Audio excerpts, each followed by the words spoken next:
Orúkọ tèmi ni Ààrẹ Atinuke Ajefunmilayo Adebayo. Ààrẹ ọba obìnrin ti ìlú Kòròdú, Yeye oluweri ti ìlú Ìṣàgámù, Àṣeyọrí temple.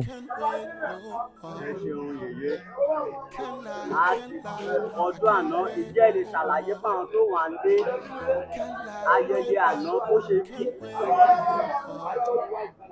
Àkọ́kọ́ gbogbo nǹkan kéèyàn kọ́ dúpẹ́ f'Elédùmarè.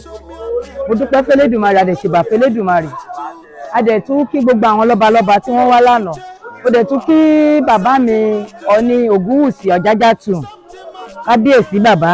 Mo dẹ̀ kí ọba Léṣù, àrólé Ọbàtálá, bàbá wa Olúwandájì. Mo kí ọba Ìwẹ̀ Ifẹ̀, mo dẹ̀ kí Ajétókè, ààrẹ ọba obìnrin Ajétókè Oyèkán, ààrẹ ọba obìnrin Ajé àgbáyé pátápátá. Mo kí gbogbo àwọn ọmọ alájé lórígun mẹ́rin àgbáyé láti òkè òkun, láti àríwá gúúsù tí wọ́n wá ṣe ọdún ajé nílùú Abeokuta ní Ìgbórè lọ́dọ̀ ìyá wa Ajétókè Oyèkán, ààrẹ ọba obìnrin Ajé àgbáyé.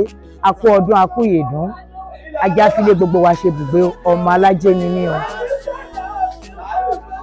Ìjẹ́ ẹ lè fún wa ní orúkọ ajé fún àǹfààní àwọn tí ò mọ̀ nípa ẹ̀. Bẹ́ẹ̀ ni, gẹ́gẹ́ bí orúkọ ẹ̀mí fún ara mi, Ajefunmilayo.